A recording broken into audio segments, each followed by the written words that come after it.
ఓం సాయిరామ్. సమర్థ సద్గురు సాయినాథ్ మహారాజ్ కి జై. ముందుగా మన సాయి కుటుంబ సభ్యులందరికీ నమస్కారం అండి. అందరూ కూడా సుఖంగా సంతోషంగా ఉండాలని మనస్ఫూర్తిగా కోరుకుంటూ ఈరోజు వీడియో మొదలు పెడుతున్నాను. ఇక ఈరోజు వీడియోలో బాబా గారు ఏం చెప్పబోతున్నారో విందాం ఫ్రెండ్స్. తల్లి, నీ అదృష్ట దేవతను గుమ్మంలోకి చేర్చాను, తలుపు తీసి ఆహ్వానించు.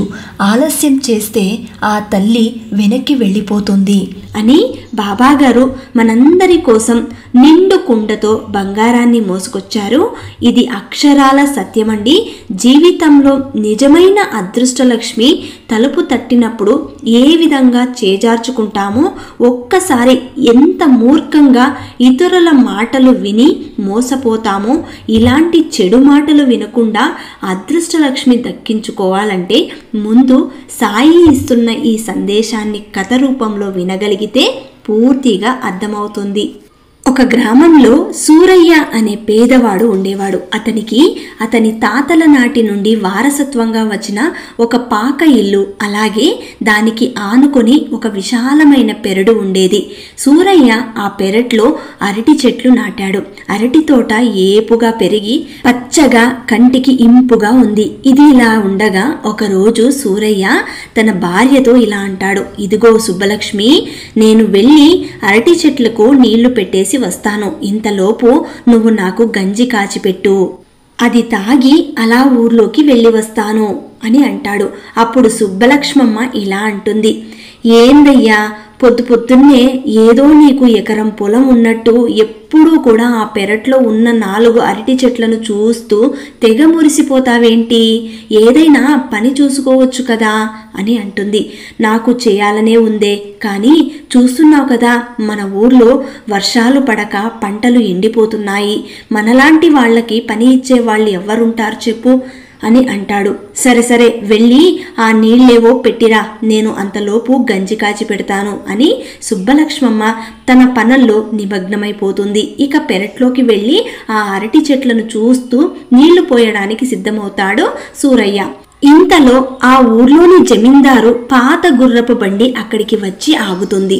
అప్పుడు సూరయ్య చూసి దాన్ని, ఏంటి ఇది మా ఊరి జమీందారు బండిలా ఉందే, ఎందుకు ఇక్కడ ఆగింది? మన కోసం జమీందారు గారు వస్తారా ఏంటి? ఏదో ఈ ఊర్లో పని మీద ఉన్నట్టు ఇలా వెళ్తున్నట్టున్నారు అని తన ఇంటి ముందు ఆగిన గుర్రపు బండిని చూస్తూ ఉంటాడు. ఇంతలో ఆ గుర్రపు బండిలో నుండి జమీందారు గారి భార్య విజయ తులసి దిగివచ్చి సూరయ్యని చూసి ఇలా అంటుంది, ఇదిగో ఇలా రా, ఏంటి అలా చూస్తూ ఉండిపోయావు? అప్పటి వరకు ఆ బండి ఎవరి కోసమో వచ్చింది అనుకున్న సూరయ్య అందులో నుండి జమీందారి గారి భార్య విజయ తులసి తనని పిలవడంతో ఒక్కసారిగా ఆశ్చర్యపోతాడు సూరయ్య. ఇక కొద్దిసేపట్లోనే తేరుకుని వెంటనే ఆవిడ దగ్గరికి వెళ్ళి ఇలా అంటాడు, ఏంటమ్మా నన్నేనా పిలిచింది? అవును, నిన్నే పిలిచాను, ఇంకెవరున్నారిక్కడ నువ్వు తప్ప అని అంటుంది. ఇంతకీ నీ పేరేంటి? అయ్యో క్షమించండమ్మా, అమ్మా మిమ్మల్ని ఇలా హఠాత్తుగా చూసేసరికి నా కోసం వచ్చారు అనుకోలేదు. నా పేరు సూరయ్యమ్మ. చెప్పండమ్మా, ఈ పేదవాడు నీకు ఏ విధంగా సహాయపడగలడు? మరేం లేదు సూరయ్య, ఈ దారిన వెళుతూ ఉండగా మీ ఇంటి చుట్టూ ఉన్న ఈ ప్రకృతి సౌందర్యాన్ని, ఈ అరటి తోటని చూసి నాకు ఎంతో ఆహ్లాదంగా అనిపించింది. ఎందుకో నా మనసుకి ఇది నేనే తీసుకుంటే బాగుంటుంది అనిపిస్తుంది. ఇప్పుడు చెప్పు, ఈ స్థలాన్ని నాకు అమ్ముతావా? ఆ మాటలతో సూరయ్యకి ఏం అర్థం కాలేదు. అన్నీ ఊహించని ప్రశ్నలే రావడంతో సూరయ్యకి ఏం చెప్పాలో కూడా తెలియడం లేదు. అసలు తన పాత ఇల్లు జమీందారు గారికి ఎందుకు అంతలా నచ్చిందో అర్థం కాలేదు. అమ్మా ఈ ఇల్లు నాకు మా తాతల నుండి వారసత్వంగా వస్తుంది, అది నేను అమ్మలేను. అయినా అంత పెద్ద బంగ్లాలో ఉండే మీకు నా చిన్న పాత ఇల్లు ఎందుకమ్మా మీకు నచ్చింది అని అంటాడు సూరయ్య. అప్పుడు ఆ జమీందారి గారి భార్య, ఎంత పెద్ద బంగ్లాలో ఉన్నా ఈ చల్లటి గాలి, పచ్చని పైరు మధ్య ఉండలేము కదా, అందుకే మీ ఇంటి చుట్టూ ఉన్న ప్రకృతి సౌందర్యం నాకెంతగానో నచ్చింది. నువ్వు మరో మాట మాట్లాడకుండా ఎంతకిస్తావో చెప్పు అని అంటుంది. అప్పుడు సూరయ్య తడబడుతూ, అమ్మా అది మరి నాకు వేరే ఆధారం లేదమ్మా, ఈ ఇల్లు తప్ప నాకు ఇదే పెద్ద ఆస్తి, నేను ఇవ్వలేనమ్మా అని అంటాడు. అప్పుడు విజయ తులసి ఇలా అంటుంది, ఒక పని చెయ్యి, నేను నీకు 1000 రూపాయలు ఇస్తాను, నీ ఇంటిని నాకిచ్చే, ఏమంటావ్ అని అంటుంది. 500 రూపాయలు కూడా చెల్లని ఆ ఇంటికి 1000 రూపాయలు ఇస్తాను అనేసరికి సూరయ్యకు నోటి మాట రాలేదు. సూరయ్య 1000 రూపాయలు ఇస్తానని చెప్పినా మౌనంగా ఉండటంతో అది గమనించిన విజయ తులసి అతనితో ఇలా అంటుంది, ఏంటి సూరయ్య, మీ పాత ఇంటికి 1000 రూపాయలే చాలా తక్కువ అనుకుంటున్నావా? సరే ఒక పని చెయ్యి, ఇంకొక 500 కలిసి మొత్తం 1500 రూపాయలు నీకు ఇస్తాను, మారు మాట్లాడకుండా వెంటనే ఈ ఇంటిని నాకిచ్చేయి అని అంటుంది. ఇక జమీందారి గారి భార్య మళ్లీ ధర పెంచేసరికి సూరయ్యకు ఏం చెప్పాలో తెలియలేదు. పూర్తిగా ఆశ్చర్యపోతాడు. ఎవరో కూడా 200కు పైగా ఆ పూరిపాకకు ఇవ్వరు, కానీ ఆమె 1500 రూపాయలు అని చెప్పేసరికి అతని నోటి వెంట మాట రాలేదు. ఇక ఆ డబ్బుతో ఏదైనా మంచి వ్యాపారం చేసుకుందామని నిశ్చయించుకొని ఆవిడతో ఇలా అంటాడు, అమ్మా మీరంటున్నది బానే ఉంది, నాకు ఇది తప్ప వేరే ఆధారం లేదు కాబట్టి అని సూరయ్య ఏదో చెప్పబోతుండగా విసిగిపోయిన విజయ తులసి అతని మాటలకు అడ్డు తగిలి అతనితో ఇలా అంటుంది, ఇక నువ్వేం మాట్లాడకు, ఇదే ఆఖరి మాట, నీకు ఇంకో 500 కలిపి మొత్తం 2000 రూపాయలు ఇస్తాను, వెంటనే నువ్వు ఈ ఇంటిని ఆ పెరట్ని ఖాళీ చేసి వెళ్ళిపో, సరేనా అని విజయ తులసి అనేసరికి సూరయ్యకు మూర్ఛ వచ్చినంత పని అవుతుంది. 500 రూపాయలే ఎక్కువ అనుకుంటున్న తన ఇంటికి ఒక్కసారిగా 2000 రూపాయలు ఇస్తాను అనేసరికి వెంటనే మరో మాట మాట్లాడకుండా అవును అని తల ఊపి ఆమెతో ఇలా అంటాడు సూరయ్య, అమ్మా మీరు 2000 రూపాయలు ఇస్తాను అంటే ఎందుకమ్మా నేను వద్దంటాను, వెంటనే ఇస్తాను తీసుకోండి అని అంటాడు. అయితే సాయంత్రం వరకు నాకు సమయం ఇవ్వండి, ఈలోపు వేరే ఇల్లు వెతుక్కొని నా ఇల్లు నీకు ఇస్తాను అని చెప్పగా విజయ తులసి సరే అయితే సాయంత్రం డబ్బులిచ్చి ఒక మనిషిని పంపుతాను, నువ్వు ఆ డబ్బులు తీసుకొని ఆ ఇంటిని అతనికి అప్పచెప్పి వెళ్ళిపో, సరేనా అంటుంది. అప్పుడు సూరయ్య అలాగేనమ్మా సరే అని అంటాడు. సూరయ్య తన ఇంటిని ఇస్తాను అన్నందుకు చాలా సంతోషిస్తుంది విజయ తులసి. అయితే సూరయ్యకు అంత సొమ్ము పెట్టి తన ఇంటిని ఎందుకు కొంటుందా అని ఒక సందేహం వచ్చి ఆవిడతో ఇలా అంటాడు, అమ్మా నాకు ఒక చిన్న సందేహం, మీరు అంత డబ్బు పెట్టి ఇవన్నీ ఎందుకు కొంటున్నారో తెలుసుకోవచ్చా అని అడుగుతాడు. అంత డబ్బు ఇస్తాను అని చెప్పినా సూరయ్య ఇలా మాట్లాడేసరికి విజయ తులసికి కోపం వస్తుంది. వెంటనే విసుక్కుంటూ అతనితో ఇలా అంటుంది, చూడు సూరయ్య, నా దగ్గర డబ్బు ఉంది, నేను ఇది కొనుక్కుంటున్నాను, నీకు నచ్చితే ఇవ్వు, లేదంటే వదిలేయి, ఇక నాకు సమాధానం చెప్పే ఓపిక లేదు. అప్పుడు సూరయ్య ఇలా అంటాడు, అమ్మా తప్పైపోయిందమ్మా, క్షమించండి, మీరు సాయంకాలం మీ మనిషిని పంపండి, నేను డబ్బులు తీసుకొని ఈ ఇల్లు ఖాళీ చేసి వెళ్ళిపోతాను, సరేనా అని అంటాడు. సరే ఇక నేను వస్తాను అని చెప్పి విజయ తులసి అక్కడి నుండి వెళ్ళిపోతుంది.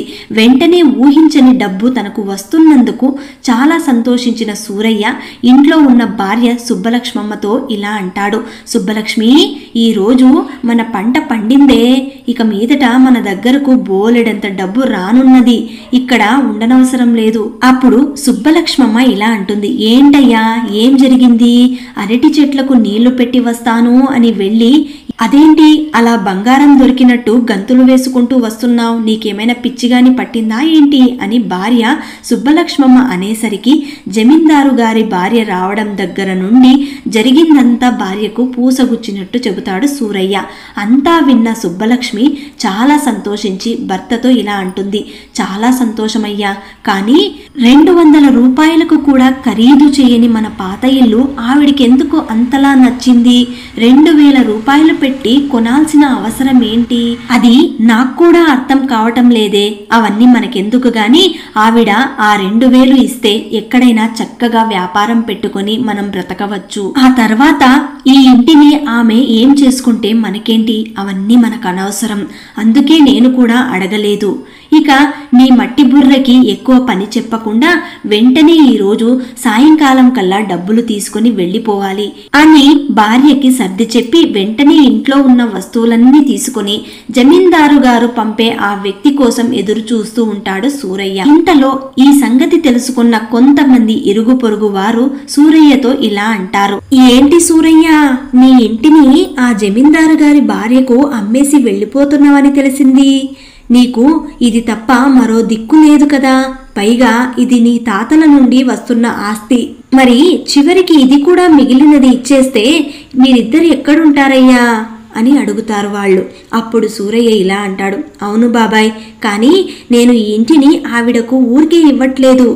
ఈ ఇంటిని అమ్మితే ఆవిడ నాకు 2000 రూపాయలు ఇస్తానని చెప్పింది. పోతే పోయింది ఈ ఇల్లు, మరి నేను ఇలాంటివి ఎన్నో కొనుక్కోవచ్చు. అందుకే ఆవిడ అడగ్గానే సరే అనేశాను అని చాలా సంతోషంగా చెబుతాడు సూరయ్య. అది చూసి ఆ ఊరి వారందరికీ కడుపు మండిపోతుంది.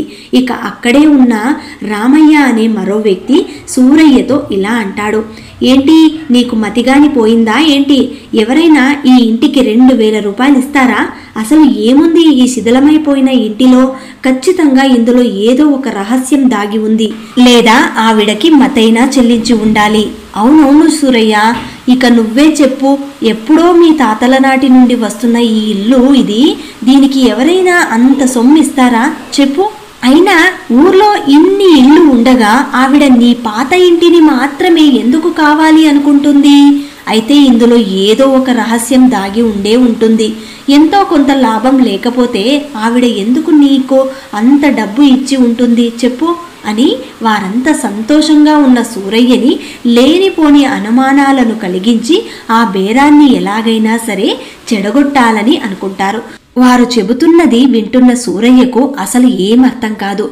మీరంటున్నది నాకు కూడా ఇప్పుడే అనుమానం వస్తుంది బాబాయ్, మీరన్నది నిజమే. ఆవిడ నా పాత ఇంటిని అంత డబ్బు పోసి ఎందుకు కొంటుంది? అయితే ఆ రహస్యం ఏమై ఉంటుంది?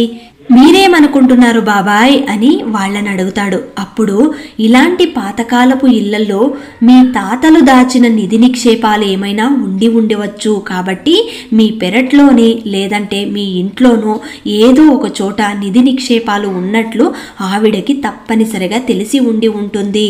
అందుకే 200 రూపాయలకు కూడా చెల్లని నీ ఇంటిని 2000 రూపాయలకిచ్చి కొంటోంది. అవును, రామయ్య గారు చెబుతున్నది నిజమే. నువ్వు ఒట్టి వెర్రిబాగులోడివిలా ఉన్నావు. ఈ ఇంటిని ఎట్టి పరిస్థితుల్లోనూ అమ్మవద్దు. నేనైతే ఎట్టి పరిస్థితుల్లోనూ అమ్మను.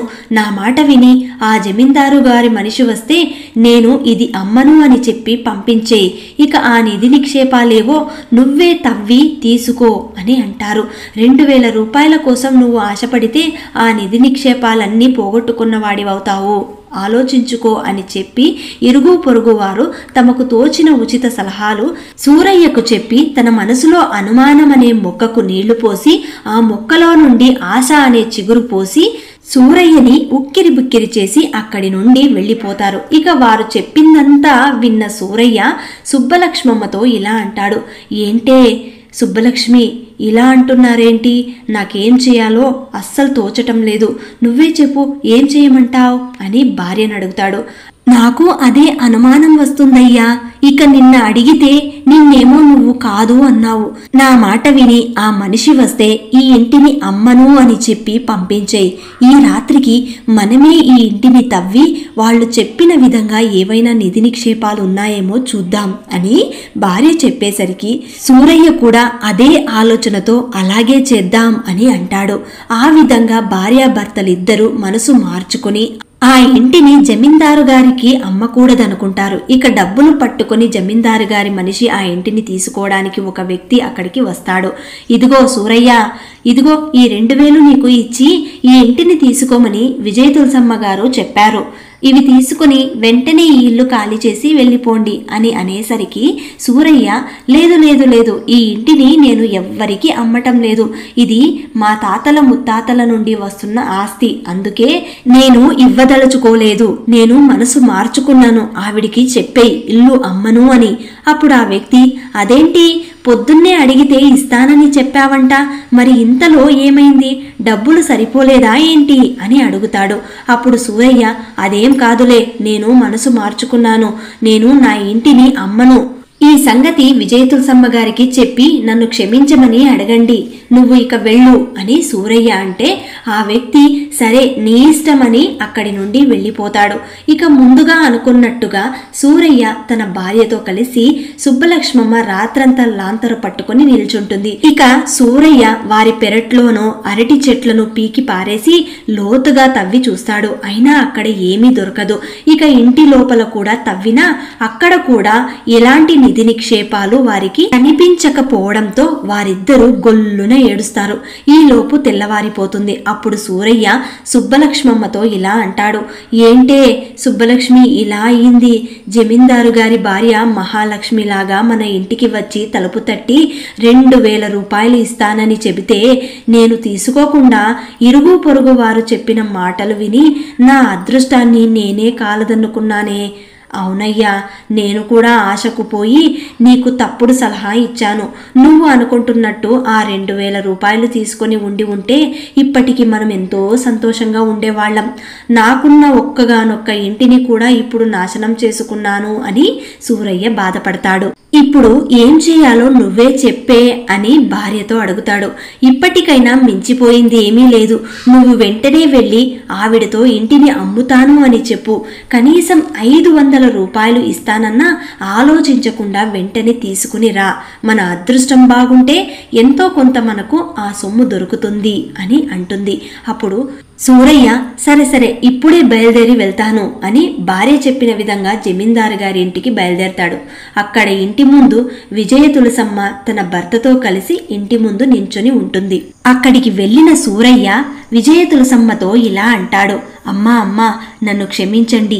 మీరు ఇస్తానన్న డబ్బుకి నిన్న మీ మనిషి వస్తే నా బుద్ధి తక్కువై నలుగురు చెప్పిన ఉచిత సలహాలు విని నీకు నా ఇంటిని అమ్మను అని చెప్పాను. అమ్మా, ఇప్పుడు నాకు బుద్ధొచ్చింది. నేను నా ఇంటిని అమ్మేస్తాను. వెంటనే తీసుకోండి. దయచేసి మీరు తీసుకొని తోచినంత ఇవ్వండమ్మా.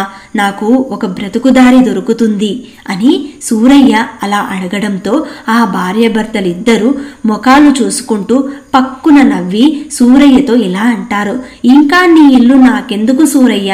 నిన్న నేను మా ఆయనతో ఒక పందెం వేశాను. ఇదిగో నీ వల్లే నేను ఆ పందెంలో ఓడిపోయాను. ఇప్పుడు నీ ఇల్లు నాకు అక్కర్లేదు అని అంటుంది. అదేంటమ్మా, పందెమేంటి? నిన్ననే మీరు నా ఇంటిని కొంటాను అని చెప్పి డబ్బులను కూడా ఇచ్చి మనిషిని పంపారు కదా, కానీ ఇప్పుడు మీరేమంటున్నారో నాకు అర్థం కావట్లేదు. అది నేను చెబుతాను విను సూరయ్య అని విజయ తులసమ్మ భర్త ఇలా అంటాడు. అది నేను చెబుతాను. నిన్న మీ అమ్మగారు నాతో ఒక పందెం కాశారు. అదేంటంటే నా దగ్గర మా తాత ముత్తాతల నాటి నుండి వాడుతున్న ఒక గుర్రపు బండి ఉంది. అది నీకు తెలుసు కదా, అది బాగా పాతబడిపోయింది. ఆమె కాపురానికి వచ్చినప్పటి నుండి నా చేత కొత్త బండిని కొనిపించడానికి తెగ ప్రయత్నాలు చేస్తుంది. మీరాగండి, నేను చెబుతాను అని. అలా కొత్త బండి కొనుక్కుందామన్నప్పుడల్లా ఆయన ఏమనేవారో తెలుసా? ఈ పాత బండి అంటే నాకు ప్రాణం. ఇక మా తాత ముత్తాతలందరూ ఇందులోనే తిరిగారు. అయినా పూర్వీకుల నుండి వస్తున్న వస్తువులన్నీ ఎవరైనా వదులుకుంటారా చెప్పు? చివరికి ఆ ఊరి చివరను ఉన్న అరటి పిలకలు నాటినవాడు కూడా తన తాత ముత్తాతల నాటి నుండి వస్తున్న ఆ ఇంటిని వదులుకోడు. నిలువెత్తు ధనం పోసినా కూడా వాడు దాన్ని అమ్మడు. కావాలంటే అడిగి చూడు అని అన్నారు. అప్పుడు ఆ జమీందారు మళ్ళీ ఇలా మొదలు పెడతాడు, అంతటితో ఆగిందా మీ అమ్మగారు? నువ్వు డబ్బుకు ఆశపడి ఆ ఇంటిని అమ్మేస్తావని నీ దగ్గర నుండి ఆ ఇంటిని తీసుకుని చూపిస్తా అని అంది. నాతో అలా 2000 రూపాయల పందెం కాసిందయ్యా. అవును సూరయ్య, నేను పందెంలో గెలుస్తాను అన్న నమ్మకంతో నీకు 2000 ఇచ్చి నీ ఇంటిని తీసుకుందామనుకున్నాను. నిన్న ఉదయం ఆ పాక ఇల్లు ఇస్తాను అని చెప్పడంతో నేను గెలిచాను అనుకున్నాను. చక్కగా నేను పందెంలో గెలిచిన ఆ డబ్బులు నీకు ఇచ్చి ఆ పాకను తీసుకుని ఇక ఆయన చేత ఆయన అనుకుంటున్నది తప్పు అని రుజువు చేసి కొత్త గుర్రపు బండిని కొని ఇద్దామనుకున్నాను. తీరా చూస్తే నువ్వు నీ చుట్టూ ఉన్న వారి ఉచిత సలహాలు విని నన్ను ఆ పందెంలో ఓడించావు. ఇక నీకు ఆ 2000 పోయాయి, నాకా ఆ కొత్త బండి రాలేదు. నీకు ఇంకొక సంగతి తెలుసా? నీకు ఉచిత సలహాలు ఇచ్చిన వారే నా దగ్గరికి వచ్చి మా ఇల్లుని 500కి ఇస్తామని అన్నారు. అలాంటి వారి మాటలు విని నువ్వు నష్టపోయావు. ఇకనైనా బుద్ధి తెచ్చుకొని బ్రతుకుపో అని అప్పటి వరకు వారిద్దరూ చెబుతున్నది విన్న సూరయ్య ఒక్కసారిగా కళ్ళల్లో నీళ్లు తిరుగుతాయి. అత్యాశకు పోయి అదృష్టం ధనలక్ష్మి తన ఇంటికి వచ్చి తలుపు తడితే చెడుగొట్టుకున్నాను అని తెలుసుకుని ఇలా అంటాడు సూరయ్య. అమ్మా, ఇప్పుడు నాకు బుద్ధొచ్చిందమ్మా. ఇంకెప్పుడు ఉచిత సలహాలు విని నా అదృష్టాన్ని ఎప్పుడూ పాడు చేసుకోను. ఇక నా దురదృష్టానికి మీరేం చేస్తారు చెప్పండి? నా వల్ల మీరు పందెంలో ఓడిపోయినందుకు నన్ను క్షమించండమ్మా, వస్తాన్ తల్లి అని తన దురదృష్టాన్ని తిట్టుకుంటూ అక్కడి నుండి నిరాశగా వెనుతిరిగి వెళ్ళిపోతాడు సూరయ్య. అందుకే పెద్దలంటారు, అదృష్టవంతుణ్ణి ఎవ్వరూ చెడగొట్టలేరు, దురదృష్టవంతుల్ని ఎవ్వరూ బాగు చేయలేరు అని. ఇక ధనలక్ష్మి తలుపు కొట్టినప్పుడే లోపలికి ఆహ్వానం పలకాలి, లేదంటే తర్వాత బాధపడినా ఉపయోగమైతే ఉండదు. చూశారు కదా, ఈ కథ ద్వారా బాబాగారు అందిస్తున్న గొప్ప అదృష్టాన్ని మన వాకిట్లోకి వచ్చినప్పుడు తలుపు తీస్తే ఎంతటి అదృష్టమైనా సరే మన ఇంట్లోకి ఆహ్వానం పలికినట్టే. అంతేకాని ఉచిత సలహాలు వింటూ పక్కవారి మాటలు వింటూ మనం ఆలస్యం చేసినట్టయితే పూర్తిగా నష్టపోతాం. కాబట్టి సరైన సమయంలో సరైన నిర్ణయాలు తీసుకుంటే మన జీవితంలోని కష్టాలు కూడా దూరం చేసుకోవచ్చు అని ఈరోజు బాబా గారు ఒక గొప్ప సందేశాన్ని అయితే అందించారండి. ఈ కథ నచ్చిన వాళ్ళందరూ శ్రద్ధా సబూరి అని కమెంట్ చేయండి. అలాగే ఈ వీడియోని 10 మందికి అందేలాగా షేర్ చేయండి, లైక్ చేయండి. మళ్ళీ ఇంకొక మంచి కథతోటి మీ ముందుంటాను. అంతవరకు సెలవు. సర్వే జనా సుఖినో భవంతు. సర్వం శ్రీ సాయినాథార్పణమస్తు.